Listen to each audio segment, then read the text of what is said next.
Hey, Bill. Yeah, whenever you are. As long as a football game.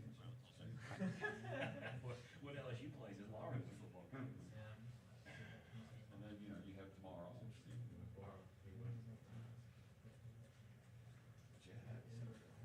thought this was great practice. Talking about the single game. Yeah. It was close. Yeah, within 500. They were saying that the line on that, the traffic was back to the interstate 2 hours before the game. Oh, yeah. And I got here naturally right at 2 o'clock. I had to go park at the middle school, take the bus over. I don't think everybody got in until about the third inning. Yeah. When the traffic was in. Yeah. So. So, it was something, man. It was like football. People went. For a game that hopefully doesn't really matter that much, it was obvious.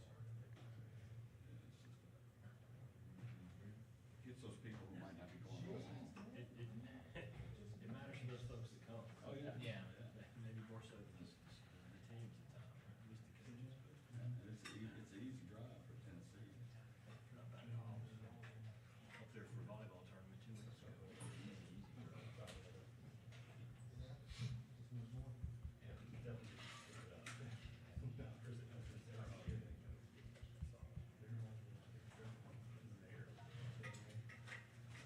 Let's see, were you and Trey are splitting it up, I guess?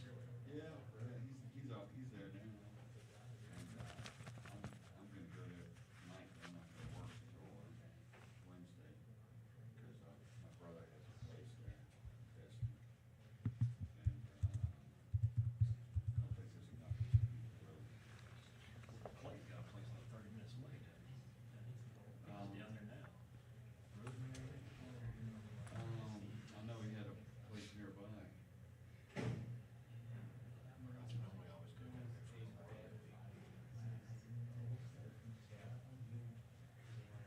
there for political life now has changed. No more would they try.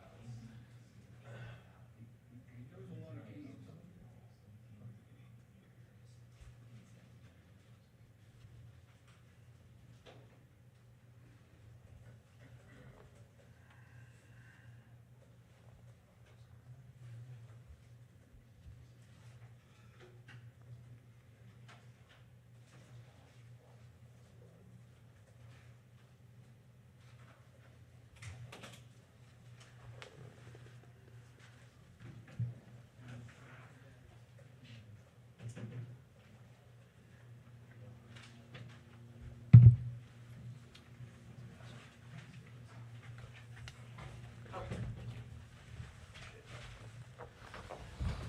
All right. Welcome to the 2024 SEC Baseball Tournament Championship postgame press conference. Joined by the runners-up, the LSU Tigers, represented by head coach Jay Johnson, catcher Alex Milazzo. In a moment, Coach will give us an opening statement, and then we'll take questions directed only to Alex, please.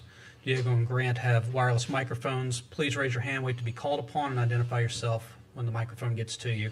Coach? Yeah, very proud of our team this week. Accomplished a lot. 4 wins, in the toughest league and toughest tournament in baseball.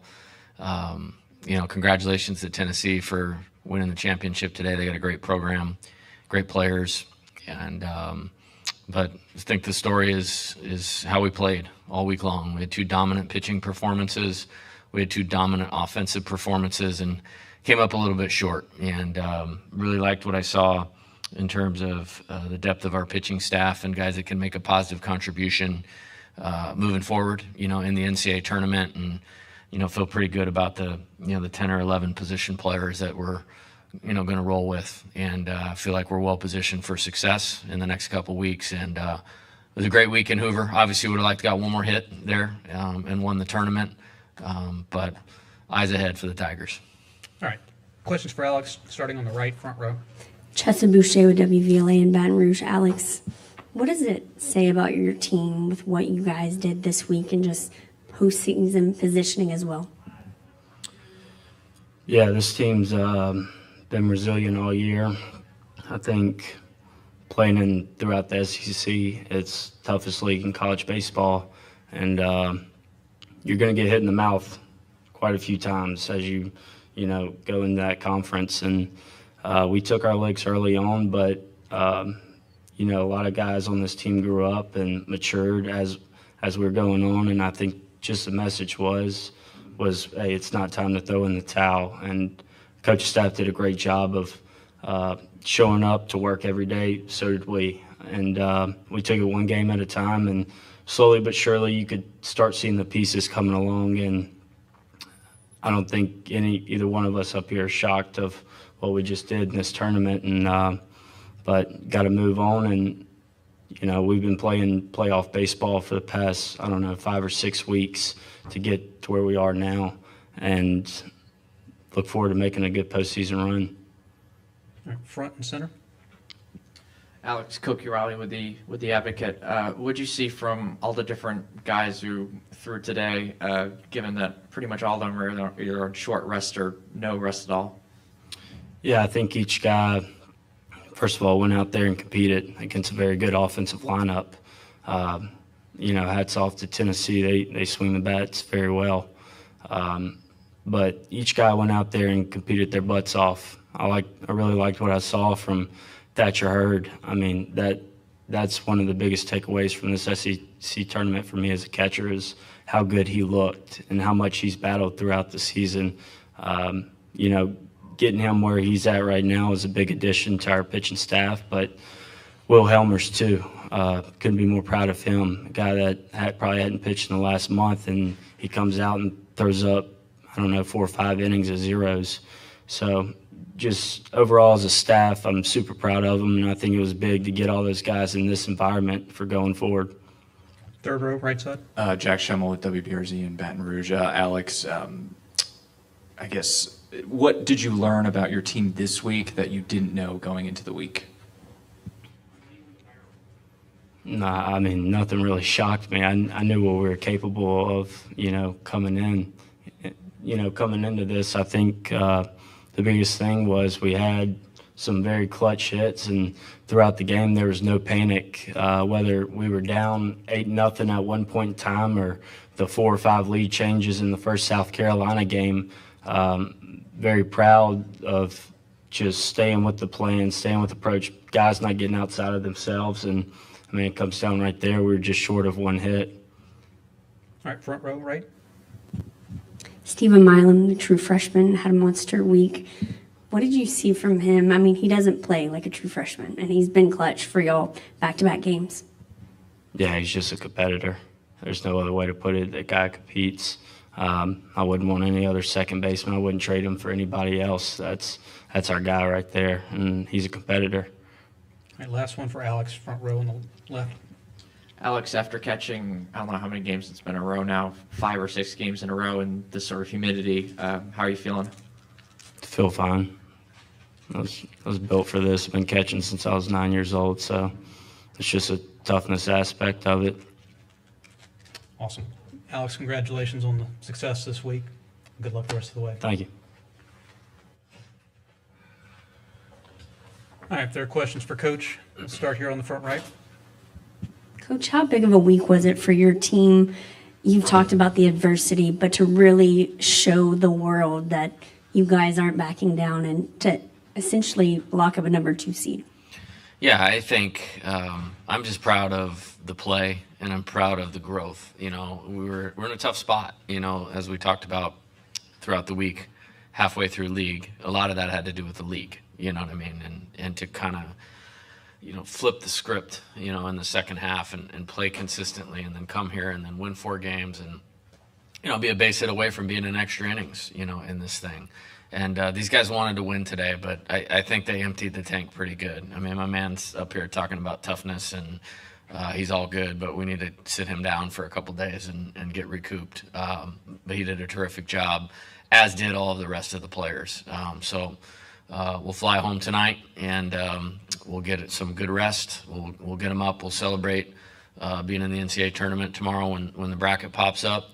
And then we'll give them a good itinerary once we know where we're going, who we're playing, when we're leaving, and get prepared, because that's the next phase of this. It was a good week, but we didn't, this wasn't the end game, for this team. And they respected the game. They respected this conference. They respected their university in terms of how they played and competed for a championship today.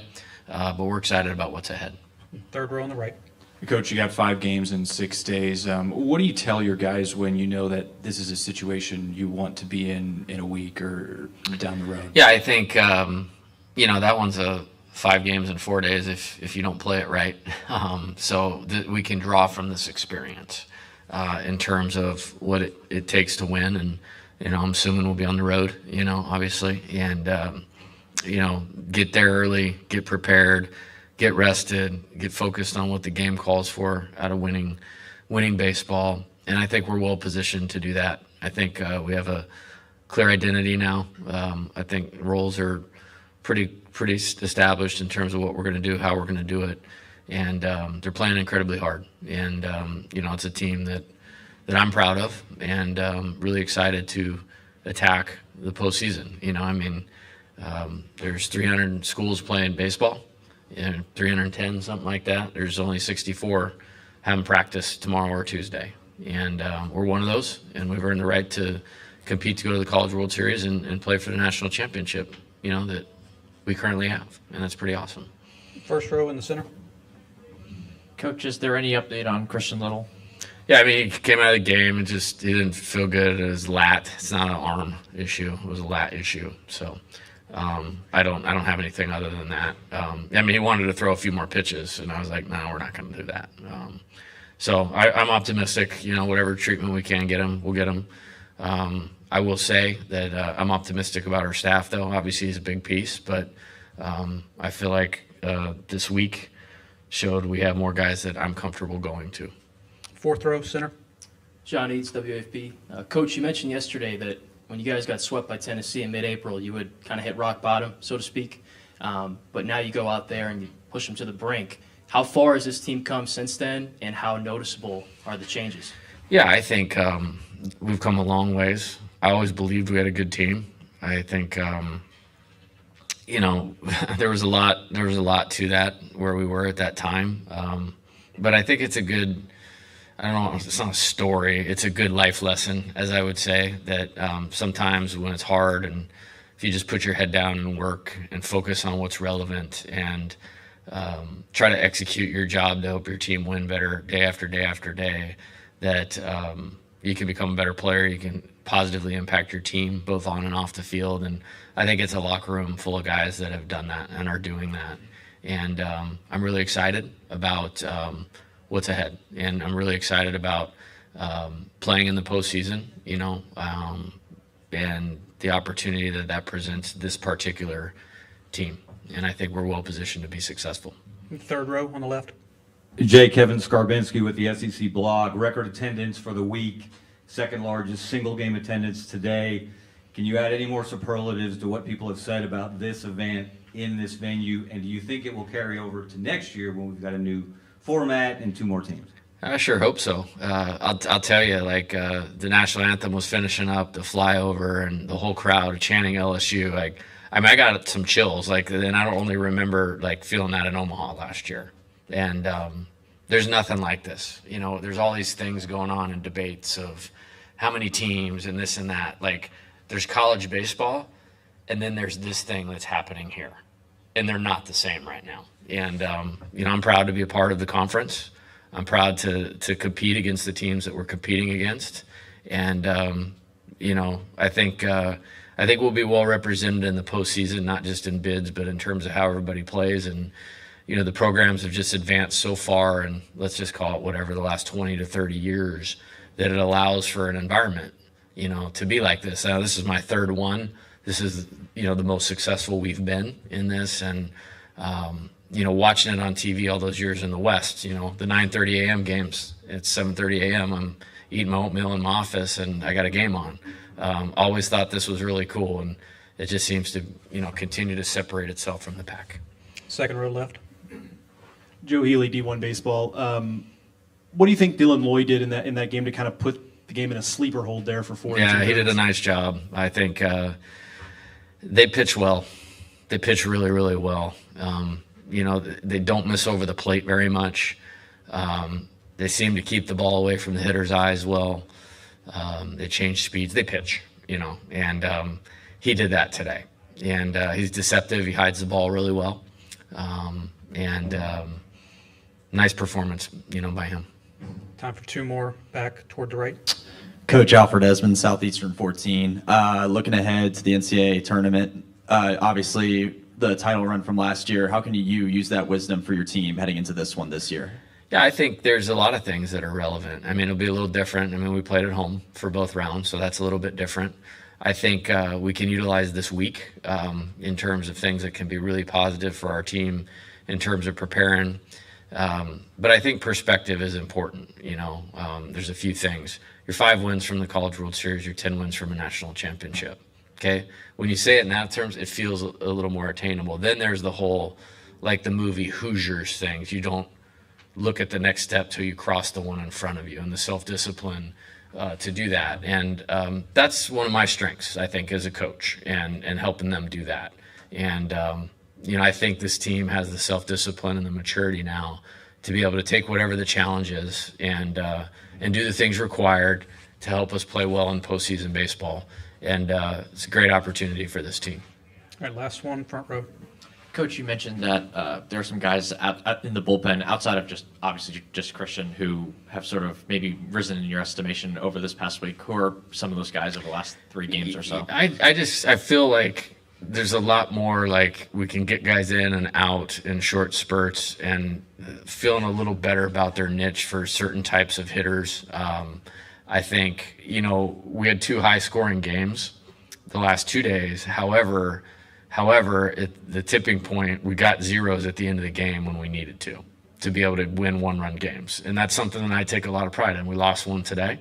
But, Alex mentioned, Thatcher throwing the ball well.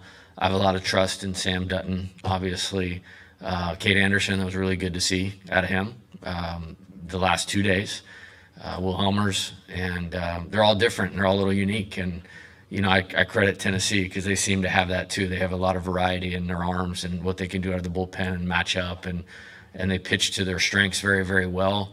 We're starting to round into that form a little bit closer with more guys, and it gives us a little bit more options. And I'm excited about that. And, I think we're as good at the front of the game for 2 games as anybody. I really believe that with all my heart, and can't wait to, flip the ball to those guys again. All right, congratulations on your play this week, Coach. Okay, thank Safe you. travels. Appreciate it. Thank you, everybody. Thanks, Coach. Yeah, okay.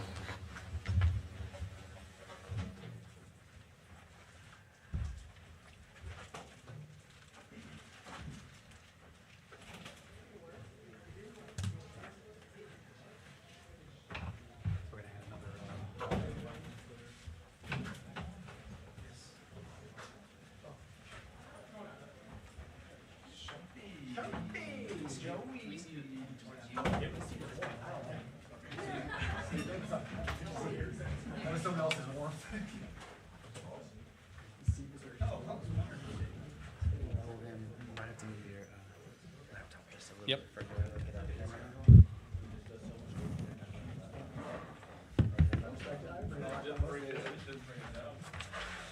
That's good. Yeah.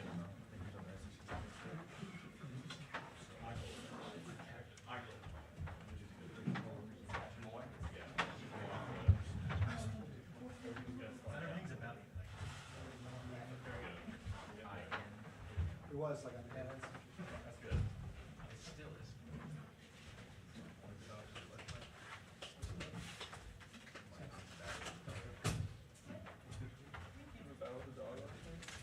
No, I did that sacrifice.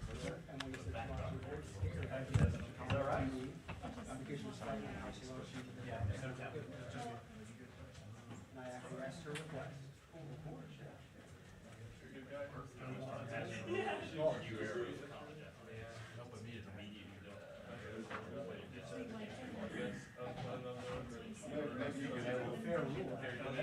Or give them a benefit,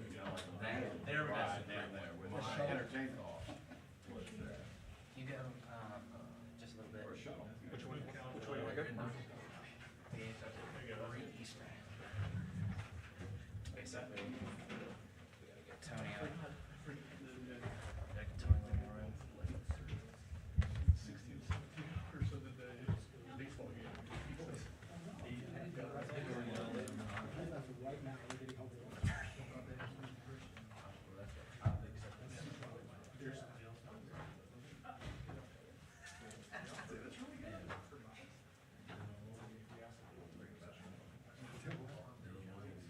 Gotcha.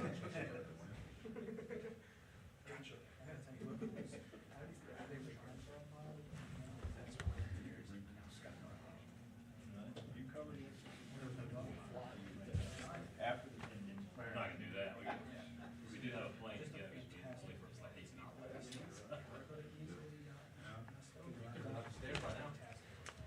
Don't run too fast. Too indecisive, then you notice. You run up the stairs to prepare for this. He's gonna trip and die. It's a nice one. I mean, nearly an hour. Alabama had a bad score. They had a big NCAA press conference. So Hootie flew into the borders and they covered that. 2 Oxfords for the basketball. It's like 4 of us. Because he wanted us there for that press conference. It was pretty cool. Alabama played.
Started on the set at SEC Network, so it'll be a few minutes.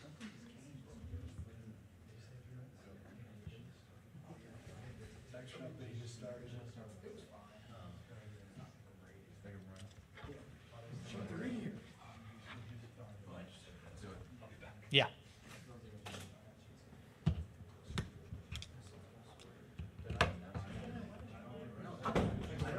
Joe, do you remember how they do that? The regional host, they just arrange it, it's alphabetical? Yeah. Yeah. NCAA will tweet it and put it on the bottom line. One at a time, alphabetical. Yep. It's no seed, it's just the host.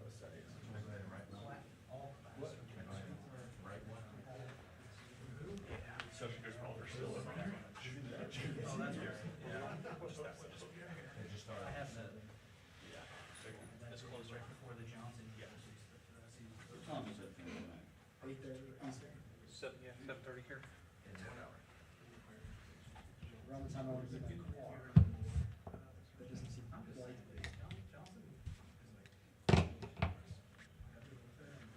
You come up today, going?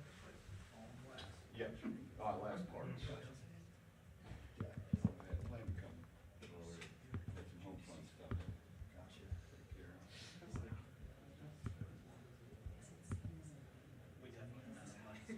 There's nothing about what we do.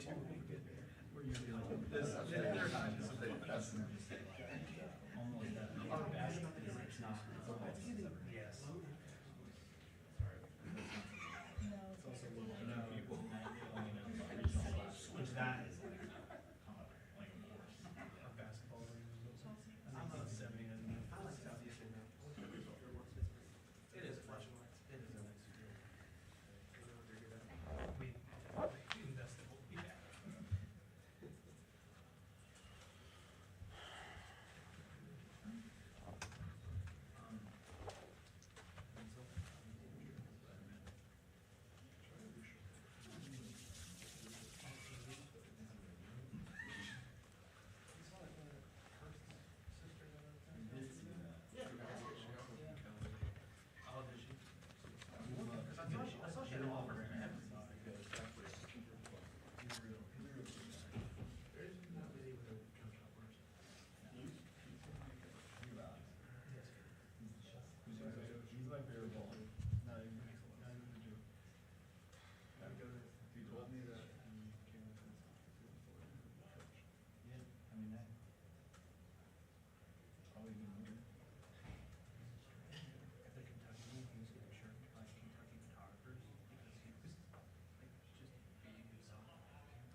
Yeah, people voted before the game started, because Hunter Ensley went. Super nice. They put it right past each other. He would talk to you like, he like blanked up. He took me to spin around that many times. You're probably not. Ensley had a case before the game. I said, how many handshakes do you think KT had at the umpire? Striking out like, what did you do to prepare? Because it was. Was the Lord bad over his head? Yeah, I was like, what'd you pick up on film? He only had two of them where he stood there for a while. Couldn't believe it. You never see the guy go in circles and make the catch. Especially I think I was going down the stairs like that, like, what happened? Ball was just hit really hard to right field. Yeah, and he was. As much as they ran him, I think he got out. I wouldn't have picked that. Constraints of the game. Yeah, no doubt. All right. And Michael, looks like they're done over there. They'll be here in a second. You don't expect it.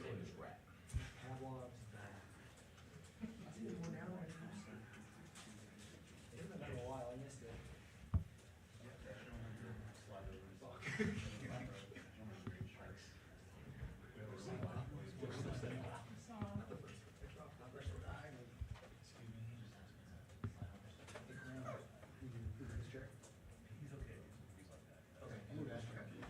You're better?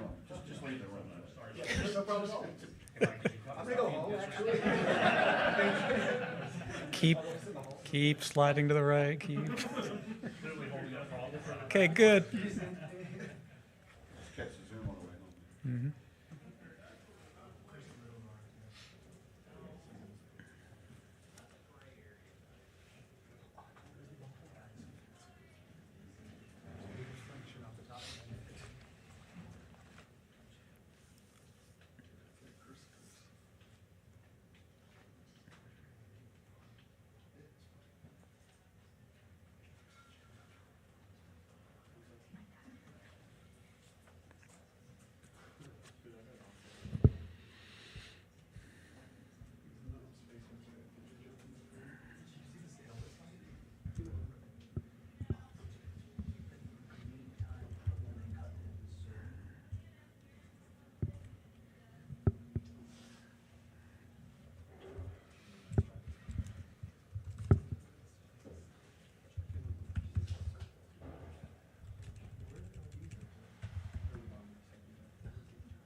so hurt.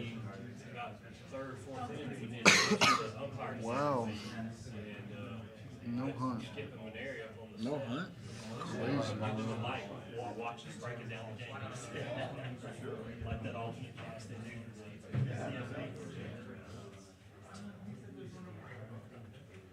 I'd watch it.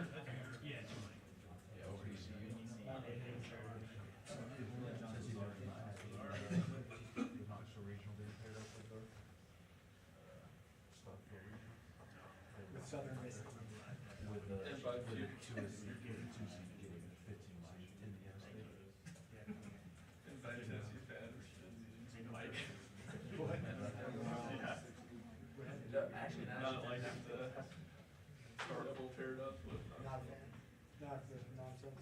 Yep. Don't need that.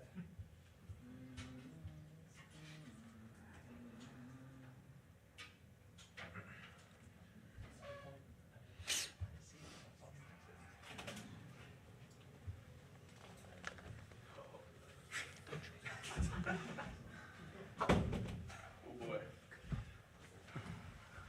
We'll give Coach a second to get here, and then we'll get started. Look nervous? Don't worry, it hasn't left.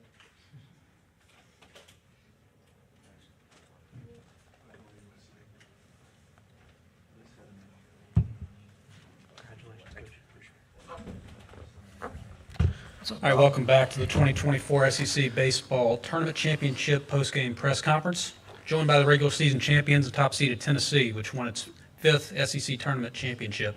Volunteers are represented by head coach Tony Vitello, along with center fielder Hunter Hensley, catcher Cal Stark, winning pitcher Dylan Loy. In a moment, Coach will make an opening statement, and then we'll take questions first for the players only, please.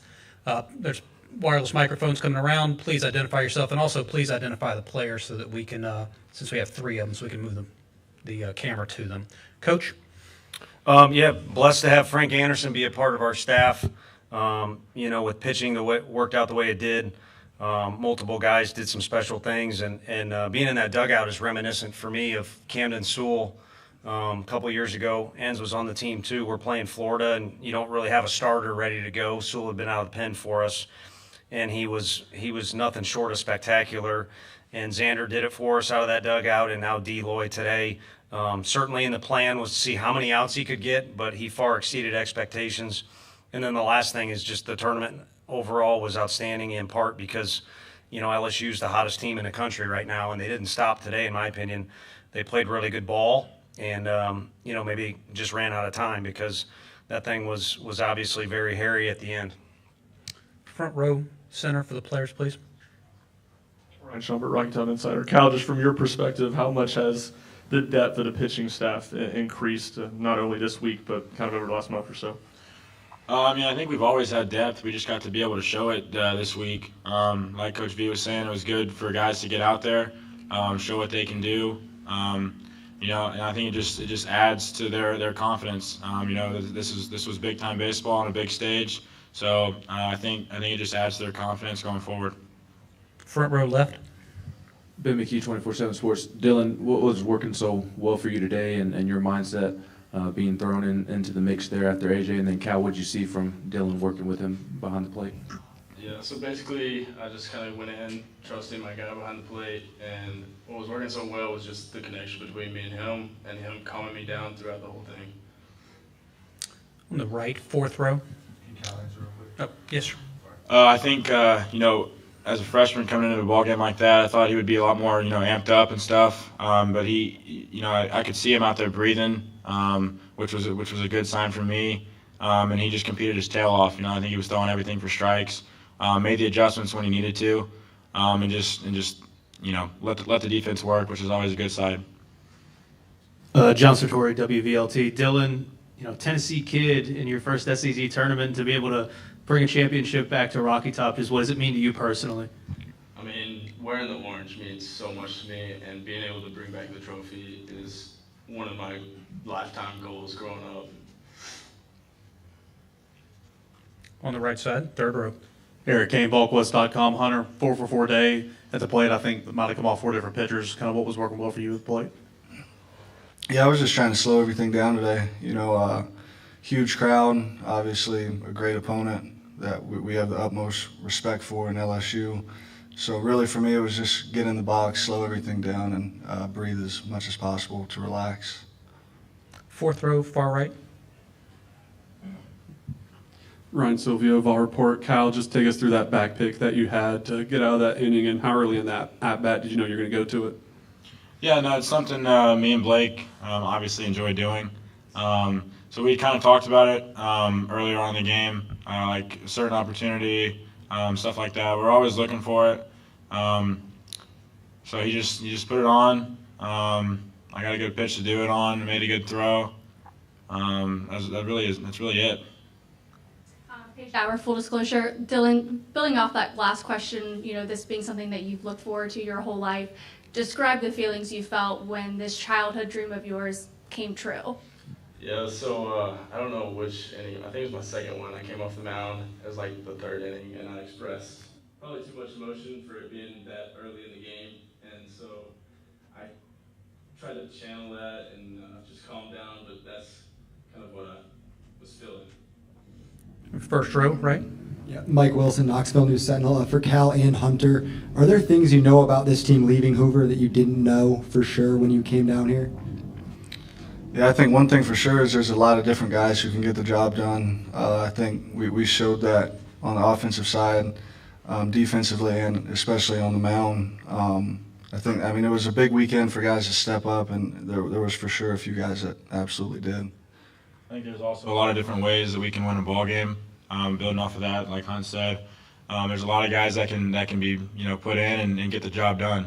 We're not relying on just a handful of guys, and I think top to bottom, all 40 of us can go in, and I feel like we're confident we're gonna put our best foot forward and hopefully win a baseball game. On the right side, third row. Yeah, Cal, kind of on that same note, how does a week like this and playing games back to back and kind of going all week kind of prepare you for what's to come next weekend and the weekend after that, hopefully? I mean, I guess extra baseball, extra at bats, extra innings that our pitchers can throw, more work, more reps, more ground balls, stuff like that. So I think just stacking the reps and stacking the ABs just kind of builds us going into next week. So I think that's the positive side of it. Second row center. Did it feel like a home game for you guys, or at times was it even as far as the crowd noise? Probably 50-50. You always know when you play LSU they're going to bring a lot of purple and gold, but I mean the other half was orange and white, so it was a great show out. It was a lot of fun. All right, front row on the left. Hunter, you were on that team 2 years ago that won the regular season championship, the tournament, the #1 overall seed, and kind of the storylines are aligning once again. What do you want to take away maybe from that first experience and apply to this one to maybe make sure that things go a different way than it did 2 years ago? Yeah, I mean, I think for right now all we can do is just keep playing our best baseball regardless of the results of the 22 year. I mean, just because we win this tournament has no correlation between, a regional, super regional. But yeah, for us, the guys in the locker room, just focusing on the next day, really the next task mentality, and going game by game. Third row on the right. Hunter, this is for you. You mentioned earlier just about a number of guys stepping up, one of them being Billy Amick. He had a tough start to the tournament, but then came up clutch in that 3-run home run. What's that payoff like for a hitter to finally get that hit and then the confidence it can build going into postseason? Yeah, that guy's a stud, first of all. I mean, maybe the results weren't there all weekend, but I think you can go back from every single game and pick out a couple positives that guy had at the plate, whether it was, moving a runner or, hitting the ball hard just right at somebody. But, I mean, getting the result for sure helps the confidence, and in a game like that, it can really get you going. All right, gentlemen, congratulations on the championship. Thank you for your time today and all this week.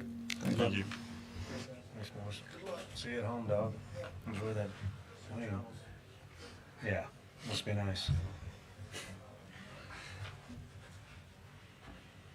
All right, if there are questions for Coach, we're going to start in the back toward the right. Coach, Kirby Cannell came in late and had some good relief there. He's been in this program for a while. What are your thoughts on him and what he's done for the program and today? He got the biggest cheer out of anybody in the entire park the whole weekend, out of all fans included. which there were some big ones. And I think it shows you how much people enjoy just the way he operates his business around the park. If you're at one of our home games, you see it, how he is in the community, and then how he is when he competes.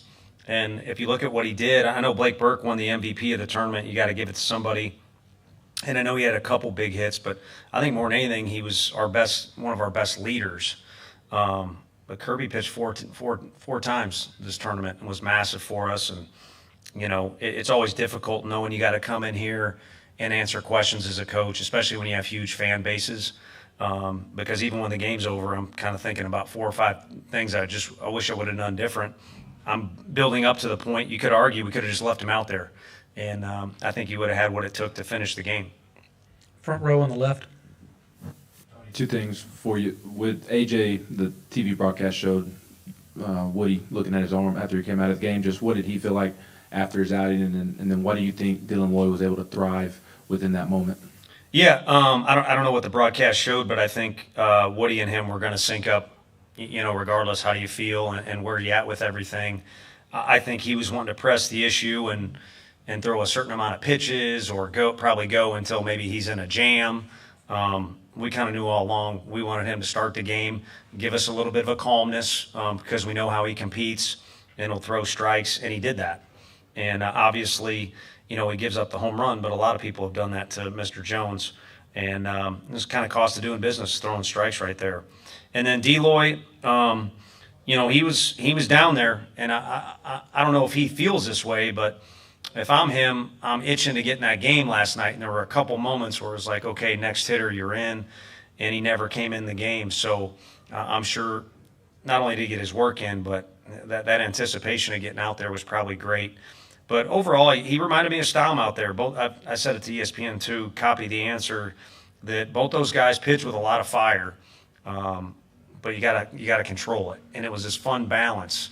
Same thing, Combs, at times last year, he would get so fired up like he did after he recorded the first out there that he'd forget that there's something else to do after that. But he's about as wild as, you know, his walkout song.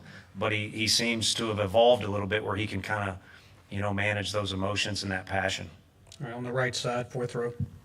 Tony, you came into the weekend knowing you'd be hosting a regional. Now that the tournament's over, what can be said about the run that you guys went on this weekend and the fashion in which you did it, fighting all the way through the losers bracket, that you can take into tournament play? Well, I think that we balanced out, other than Kirby, who probably wants to be out there every day.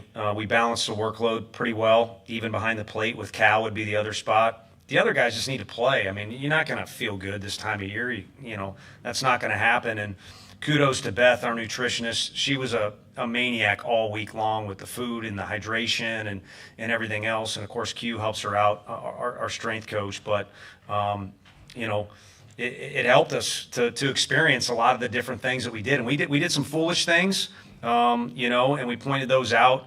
And we also accomplished a lot. If you need to know where we stand, you look at what we were able to survive. First of all, Vanderbilt beat our brains in, but we beat Texas A&M. No one's going to enjoy going there at all. Mississippi State is worthy of a host. We've all seen Starkville. No one's going to enjoy going there. And this is the hottest team in the country that we were able to beat today. So I think kind of what we were able to overcome in this tournament, which you have to do every year to win it, tells you a lot about yourself. Should build some confidence. Front row, center. What's led to the growth of the pitching staff in the last 6 weeks or so? Just Frank. I mean, I say it. I don't owe him anything. I mean, now that we've been through a lot of this phone call and this text message and under the radar and working with administration, this is where he's going to finish his career, if I can speak for him. So I don't have any reason to say it other than I'm being honest with you when I say it. And if you want, look at what he did for Augie. Look at what he did for a legendary coach at Texas Tech, what he did for Houston baseball when he was there. So just blessed to have him. Now, Coach E's pretty dang good with those catchers, and it takes 2 to tango. Our Peeps caught tremendously well, receiving-wise, and just Cal controlling the game the way he does. So there's a lot that goes into it, but it kind of starts with Coach Anderson. And, you know, your players got to meet you in the middle. And I've used the word, and I want to use it again, the willingness out of the pitching staff to take the ball. And there's no complaints out of Xander that he got hot, or Dylan that he got hot and didn't get in the game, or, you know, and you had Snead and Stom wanted to go in the game today, and that was not going to happen. So it's a good approach out of this group, which has made it enjoyable, like we said the other night, to come to work. Front row on the right. Yeah, Tony, what was your perception of the pitching staff's depth going into this week? And do you feel differently about that, leaving here with what you got from Benke, Phillips, and Dylan Loy? Yeah, and one theme, I don't think it mattered, but I kept saying, especially with this group that we're facing today and the crowd gets excited, we don't need zeros. Don't put that pressure on yourself. We just need you to go out there and throw strikes, and it's a staple of Coach A's staff. So if you're talking about throwing strikes and guys that are capable of going, we had no questions about our depth. But what version are you going to get out of each guy? You know, Dylan's been very consistent. He's kind of been our Xander this year. But it is his first postseason effort, so you wonder a little bit, what's it like? Are we going to get the Marcus Phillips where we got to calm him down with his attitude, or kind of like, hey, dude, none of our guys want to hit off you. Why should anybody? And we saw the version we got. We probably kind of need to meet in the middle a little bit there. And then, you know, Benke probably, we did not want to use him again because of how he threw the other night. I mean, he left it all out there, and that's the best version of him. So, again, it was just a matter of just stay true to yourself, because it is a pretty good group and a pretty deep group when they do. On the left side, second row. Save for last year here, you guys have made a habit of making deep runs here in Hoover. Is there something you can point to that you think is a commonality there that allows your program to do that? No, I mean, Tuesday's tough, and we drilled that last year, and you know, I think it was Wansing was just incredible against us after we chased him really early. So you're going to run into that guy, and he's going to get you or you're going to get him. It just kind of works out that way. And, you know, as far as, you know, the main part of your question, having success, I don't really have an answer for it other than there's been good leadership on our teams. Fergie and Liam were so fun to be around in the middle of the diamond as our middle infield in 21, and then we come back the next year, and all the guys that worked so hard and cheered hard for those guys that got us in a final where Arkansas beat us were now getting to play, and they relished in that opportunity, and they kind of, you know, educated more than we did. That's when the first time came in the program, was 2022, where the players started to become as much of the teachers as the coaches are. So there's been a nice little lineage, and, you know, blessed to be around good leadership. Fourth row in the center. Going back to the willingness of the pitching staff, is that something maybe that has to do just with the personalities of who you have? Did you notice it early on, or is there a moment maybe where that culture was kind of built? Yeah, I think like anything, there's probably no one magic answer. I think part of it is the makeup or the personality of the kids. And then you got to trust, you know, there's a lot of different philosophies.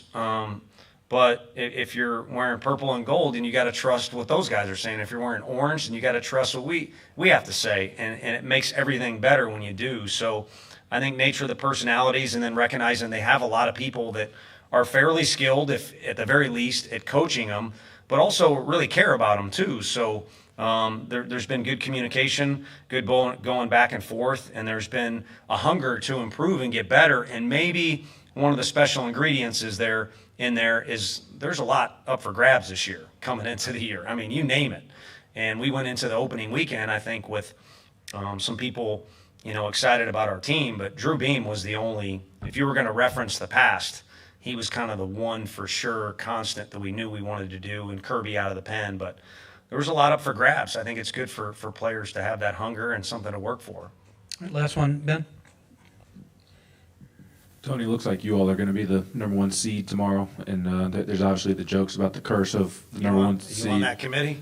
No, but the people who are smarter than me say that you are going to be the #1 seed tomorrow. Well, I guess what are your thoughts on the quirky conversations about the supposed curse, but also why it's so difficult for teams to win in the NCAA tournament? Yeah, I think it's difficult for any team to win the NCAA tournament, and it's also very difficult to win this tournament because of the caliber of athlete that you're surrounded by, and we were able to do that. And then to me, and I'm not trying to pat ourselves on the back, but one of the things I always thought as a little kid, as a big sports fan, like Big Ten basketball, I don't think they had a tournament back then, but it was more impressive for Indiana or Michigan to win the regular season because it's a huge body of work. We were able to do that in the most one of the most competitive amateur leagues, of any sport.